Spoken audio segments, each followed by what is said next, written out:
Hello, my loves. Hello, hello, hello. My name is Destina. Welcome to the Spiritually Bougie Astrology podcast, where we talk about a number of different things. Usually the last few have been more about the upcoming forecast, the upcoming energetic weather and how it's going to hit us. But now today we're going to do something that's a little bit more basic, a little bit more informative, a little bit more of a 101, literally an astrology 101. Because the one thing that I constantly hear whenever I talk to other people is, I'm a Libra, and that's it.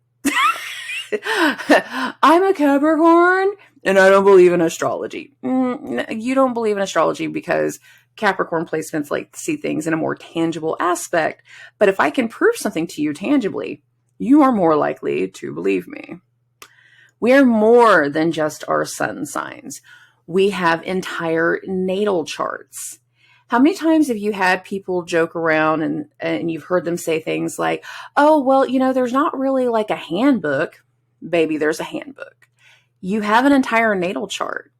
And whenever you understand aspects of your natal chart, you understand aspects of your personality and aspects of how you process things on both an external and an internal level.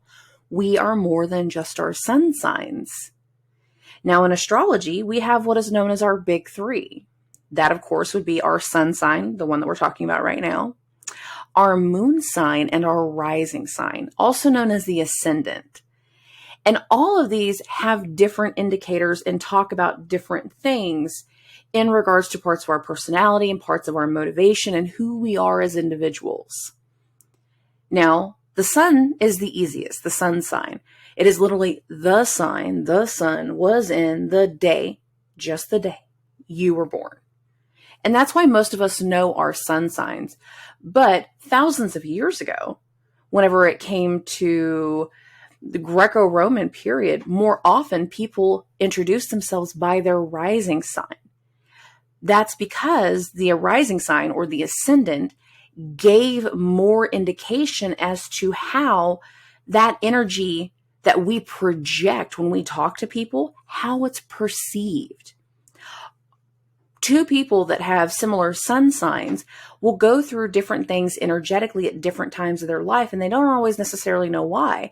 Even if they're like sister birthdays, in the sense of like one's on September 1st and the next one's on September 2nd, but then the shit show when it hits, it always hits them at different times. That's because it's not based off the sun sign. It's based off of that rising sign. So let's talk about those things. Again, the sun is the easiest. It is literally the sign the sun was in the day that you were born. And most of us know this. It's very rare that you don't know this. What most people don't necessarily know is that sun also indicates other things in regards to your natal chart. It's not just a part of your personality, but depending on if you are a nighttime chart or a daytime chart, that sun is an indicator also to your relationship with your father. That sun is an indicator as to both how you see yourself in the world and how you progress in this world. The moon sign is a little bit different. Now it's an indicator as to your relationship with your mother. It's also an indicator as your ability to process things on an empathetic, intuitive, emotional level. When you have somebody that has their moon in a water sign versus an earth sign, the way that these two process things on an emotional level are two very different processes.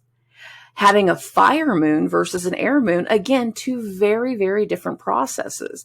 We're talking about somebody that, as opposed to being able to voice their emotions, air signs, air moons, they would rather listen to music and just process, and for lack of a better way, overthink the situation until they can get it out of their system and move on. Fire signs can be a lot more reactive whenever it comes to that emotional processing, or they do things for attention. Don't take this the negative way. It doesn't have to be negative. but they take things because they want the attention and they want the praise and they want somebody to tell them that they've done something well. Or the way that they process their emotions is not to cry something out, but it's because they need to go run it out, quite literally, go run. There's a lot of people that they talk to me about their struggles with like meditation and not being able to get, clear ideas. And then I'll look at their chart and I go, well, baby, you can't sit still long enough to meditate and get the ideas that you want. You're a fire moon. You need to go for a run. You need to go do something active. You need to go play some soccer. You need to literally go physically play, get your adrenaline going, get your emotions going. So that way those things can exude from you and you can channel your own energy better. Understanding your moon sign is a great way to understand how you process things internally and externally. It indicates your relationship with your mother and maternal figures in your family. Now there is the other aspect of the big three. We've talked about the sun. We've talked about the moon. Now let's talk about the ascendant. You will always hear the main term of these two. It's either the ascendant or the rising sign. But now I want to explain what they are and how they're calculated. Now, this is going to sound really hinky. Just bear with me on this one. But the way that ancient astrologers described the calculation of the ascendant is literally, it was the sign, the zodiac sign that the horizon, yes, I am talking about the landscape of the land, the horizon lined up to in the sky at the time, literally the time that you were born. Now, that sounds, like I said, it's really hinky, and I have a better way to describe it, a little bit more modern way, and most of my clients really understand this, so just bear with me for a second. We know that the sun takes 365 days to do a full cycle around all 12 zodiac signs. It takes a year to go through all 12. The moon does the same cycle roughly every 28 days. It goes through all the zodiac signs. It changes signs every 2.5 days. So if you were born and then your buddy is your best friend later on in life was born a week after you, the way that they process things is going to be different from you because their moon is going to be in a different place. Beyond any other planet, which is likely other planets will be in a different place too, but that moon is going to be a big indicator there. The ascendant is even more different. Now, going the concept of the cycle, the 365-day cycle with the sun. Now let's apply this cycle to a clock, specifically a 24-hour clock. And we're going to change the terminology of the horizon, that landscape. We're going to change it to a minute hand. The minute hand will go through all 12 zodiac signs every single day, roughly changing hands every 1.5 to 2.5 hours. So you can have two people born on the exact same day in the exact same hospital. But if they're 3, 5, 10, or 12 hours apart, that ascendant or the minute hand or the horizon, whatever you want to call it, is going to be in a different sign. By understanding where the ascendant is in our chart, we now understand where our chart starts. And everything that follows, depending on the system that you use, from there. I read charts from a whole house system. So I look at it as by understanding the ascendant, we now understand where the first house is. And now every numerical house that follows will be associated with the next zodiac sign. Sorry. So if your ascendant is in the sign of Aries, I'm just going to start with the very first sign, then your first house is associated with Aries. There are 12 zodiac signs. There are 12 houses. It's not a coincidence. And every numerical house that follows will be associated with the next zodiac sign. So Aries the first, Taurus the second, Gemini the third, go all the way around. Pisces rules your 12th house if you're an Aries rising. Let me give a different example that's not as simple as that. Say the ascendant is in the sign of Sagittarius. That means Sagittarius rules your first house, Capricorn your second, Aquarius your third, Pisces your fourth, and go all the way around. Scorpio rules your 12th house. If your ascendant is in Cancer, same concept. Cancer is associated with the first house. Leo the second, Virgo the third, Libra the fourth, go all the way around. Gemini rules your 12th house. Understanding where the ascendant is indicates what sign our charts start in, and how all the other zodiac signs and how all the transits going through those other zodiac signs, therefore going through all those other houses, how they affect us at different times of our life. Now, there are 12 zodiac signs. There are 12 houses. Not a coincidence.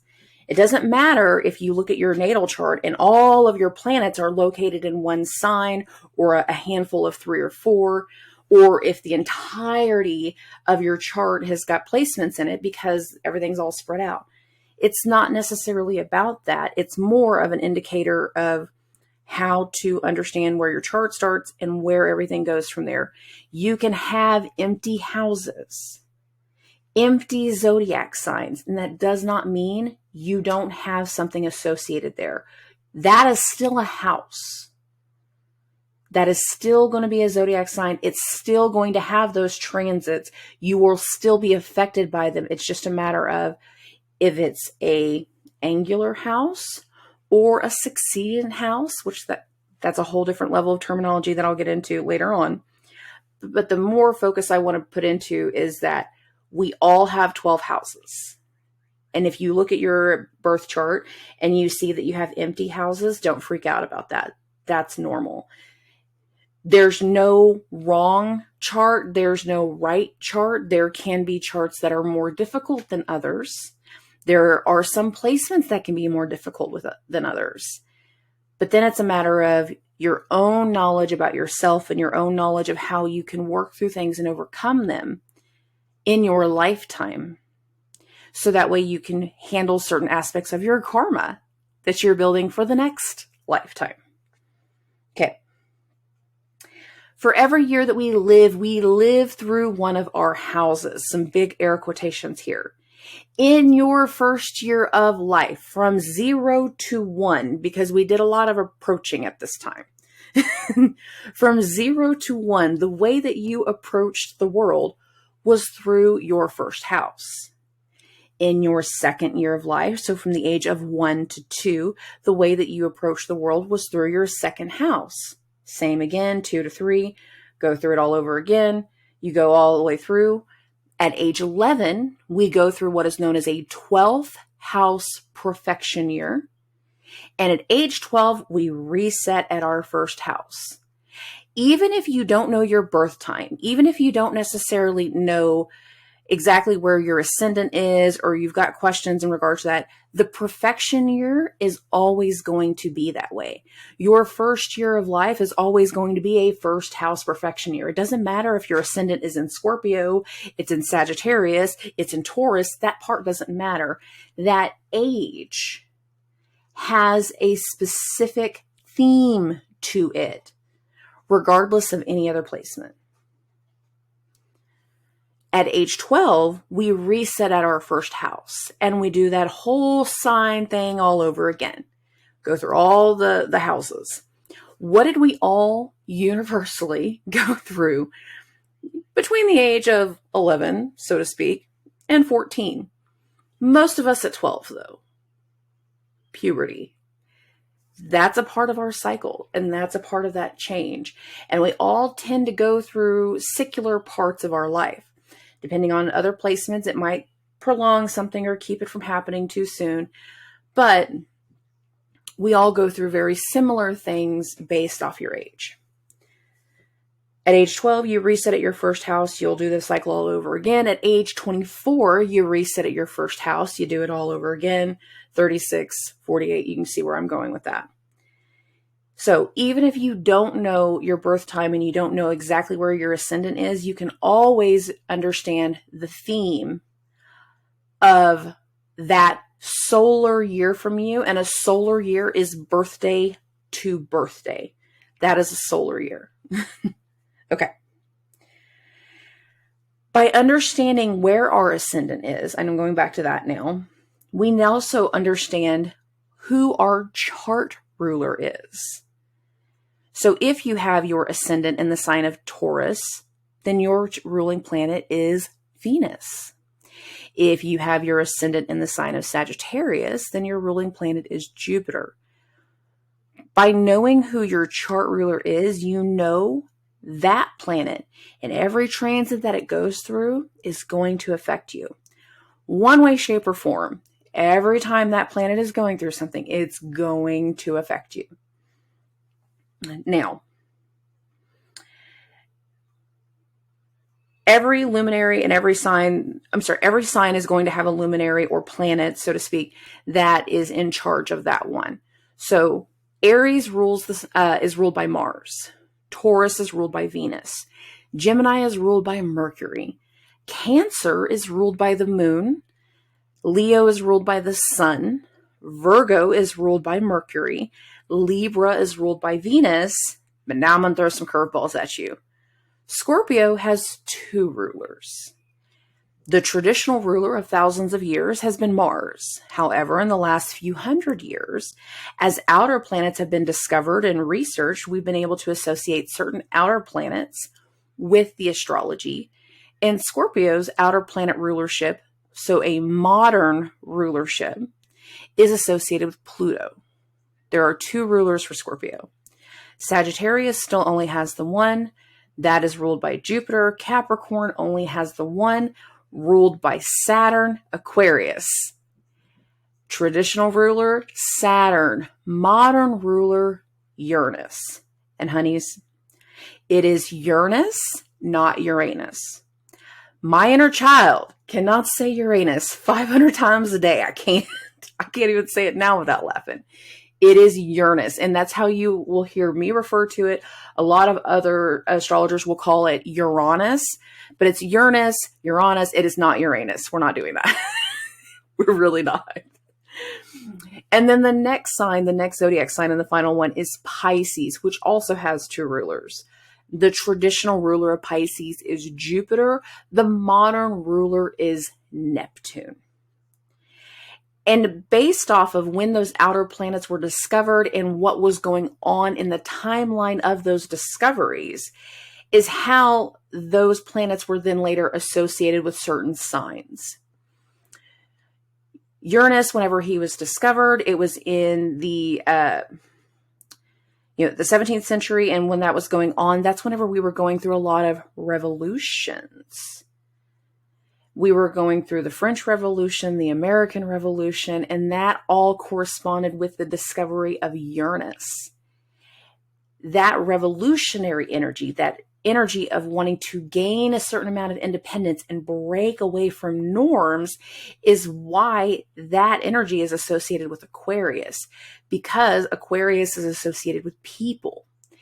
And over time, we as people, society has gone from being something that was always being ruled by monarchs, by the church, to more shared responsibility, so to speak. If everything was supposed to be ran the way that it should be, democracy is a government of people. Uranus, his energy, and the democratic energy that followed Uranus's discovery and where we are at in society today all correspond to a certain timeline. The next planet that was discovered was Neptune, and Neptune is the planet of illusion and delusion. And I'm going to be honest, I'm a Pisces moon. Neptune's a bit of a dick. This is a planet of spirituality, and it is an expansive planet, but he doesn't like to do anything very direct, which is a very Pisces thing. Pisces aren't always necessarily like the most direct. They're more of a go with the flow. They like things to be in flow, and it's a mutable energy, which means it allows for certain amounts of changes. If a change is necessary, then we go with the flow, and there's change there. Neptune, one of the things that I love about its discovery is he didn't want to be just discovered.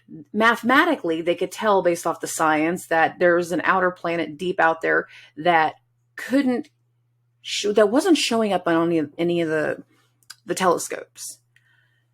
Neptune is the only planet that was not discovered using the telescopes and using the traditional means. It was the first planet that was actually discovered via mathematical calculation, trying to determine the magnetic pull and where it was coming from, and retracing magnetic pull all the way to the location of Neptune. The next outer planet that was discovered, which was, of course, in the 1930s, is Pluto.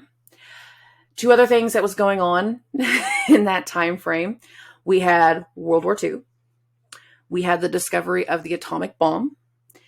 And we also had the discovery of psychedelics. I like to associate psychedelics with Pluto. I have some association with it towards Neptune for the foggy effect, but really the true medicinal way that psychedelics were actually researched and brought to the surface is more of a Plutonian thing. And the reason I say that is because Pluto, being associated with Scorpio, this is the god of death. But the other thing that comes into the idea of death is also reincarnation. It's rebirth. That energy, whenever you have somebody that goes through changes internally over and over again, it's very much a phoenix energy. It's a transformational energy. Pluto is the planet of both death and transformation, bringing things back, transforming them. And whenever Pluto was discovered and all the energies that were tied to it, we were in the middle of a war. And how did that war end? Through one little bomb. Technically two, I know. But it was an atomic bomb.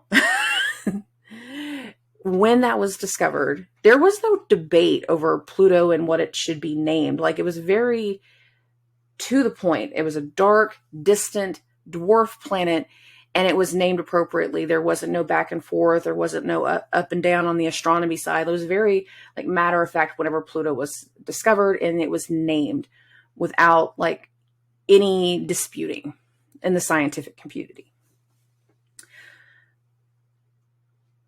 Understanding where our ascendant is, we understand what sign rules our first house. Understanding our first house is also understanding who our chart rulers are, if it's more than one. I'm a Scorpio rising, therefore I have two planetary rulers. I have both Mars and Pluto. If your ascendant is in the sign of Pisces, you have two planetary rulers, that is Neptune and Jupiter. Same with Aquarius, you have two planetary rulers. It is both Saturn and Uranus. You see the need for order, but you also see the need to break out. All of the planets have certain ties to the signs that they're associated with and bring out certain energies tied to those signs. This is meant to be a 101. We're not going to go into all the different layers and everything like that. It's more along the lines of just understanding those basics.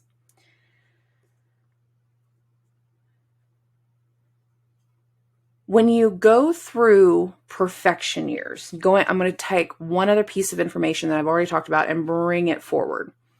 If you know where your ascendant is, so you know that you're a Gemini rising, and you know that Mercury's energy will always impact you because Mercury is your chart ruler. Now we add the layer of the perfection years.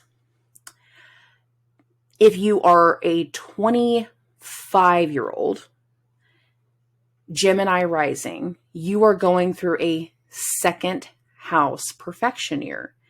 And therefore, not only are you going to be affected by Mercury and every single one of its retrogrades, the 3 to 4 it does each year, and everything that Mercury is doing, but you will also get impacted by the moon. I specifically use Gemini rising on this one for a reason.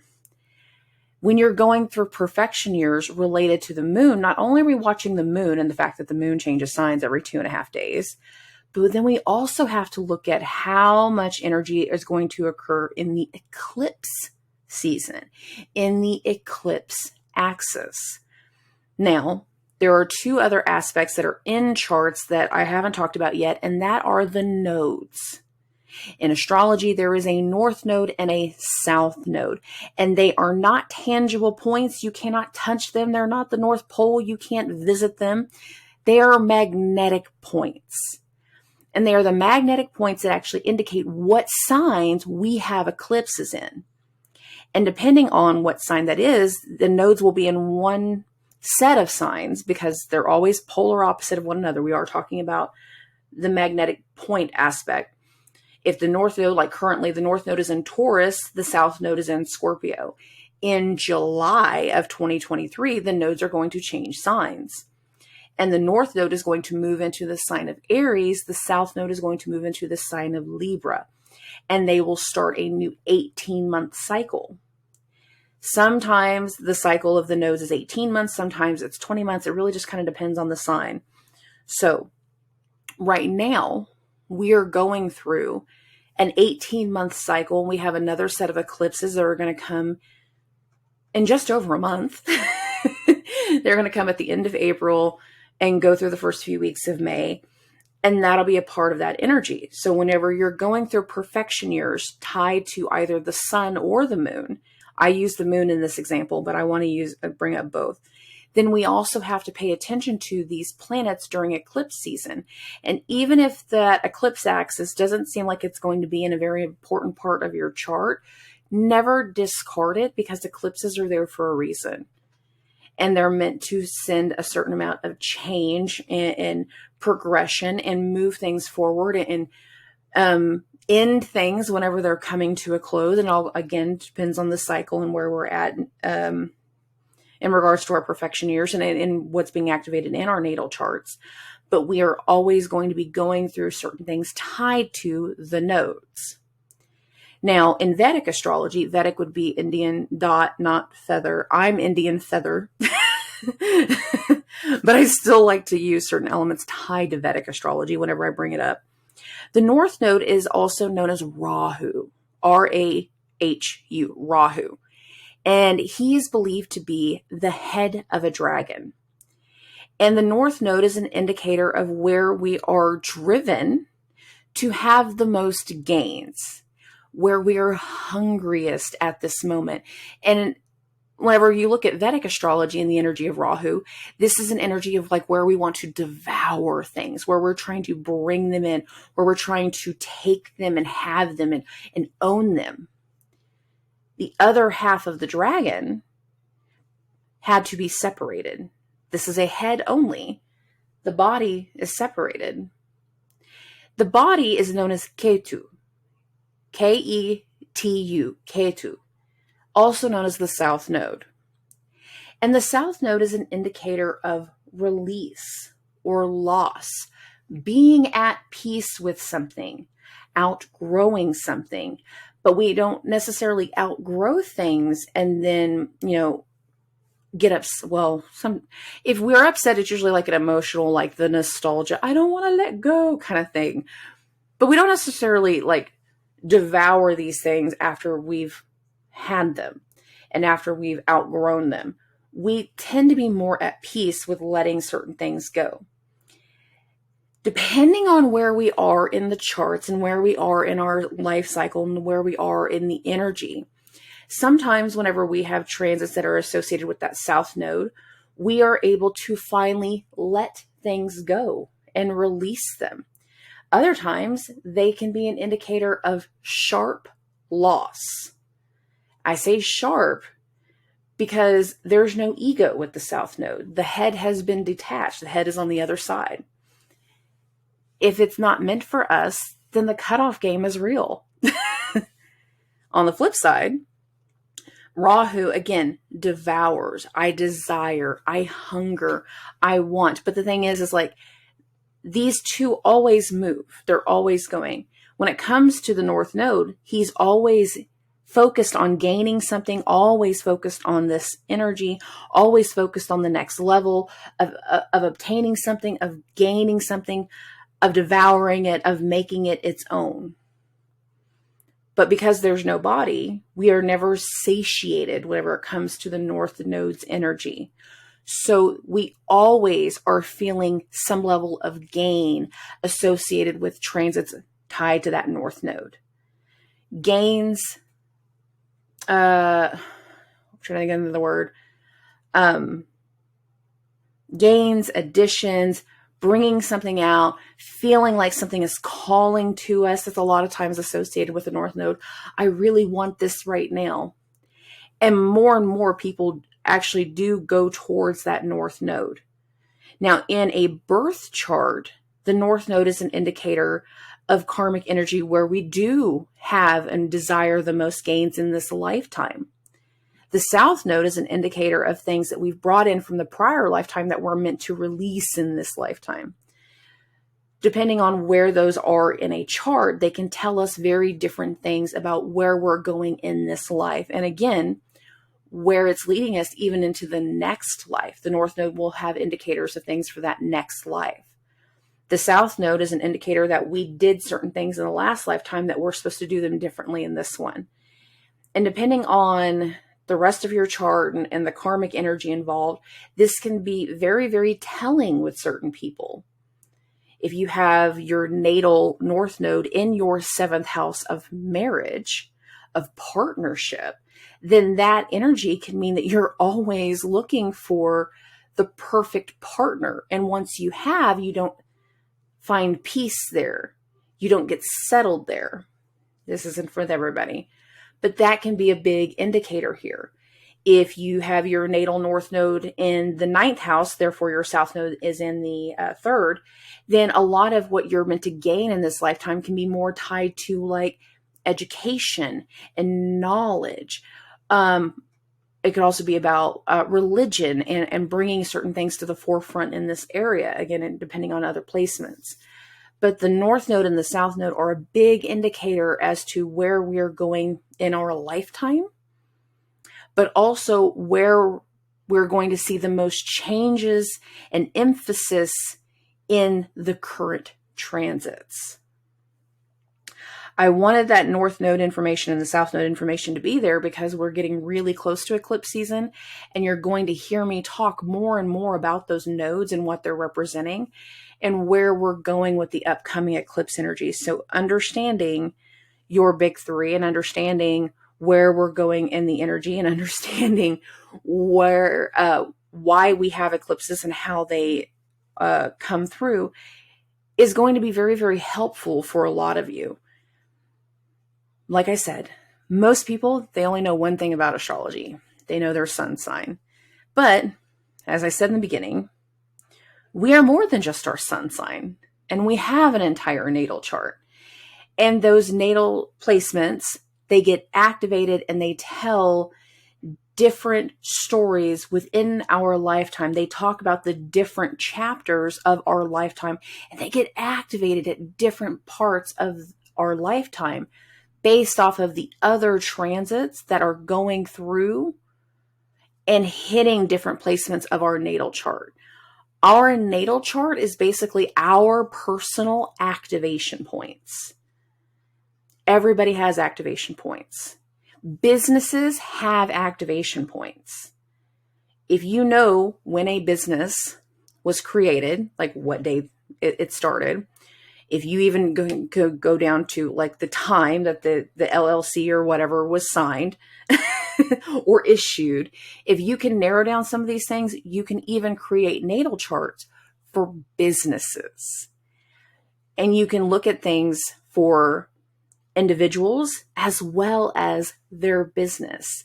There are times that you can have somebody that everything is going fantastic whenever it comes to business, but in their personal life, it's shit. It's shambles.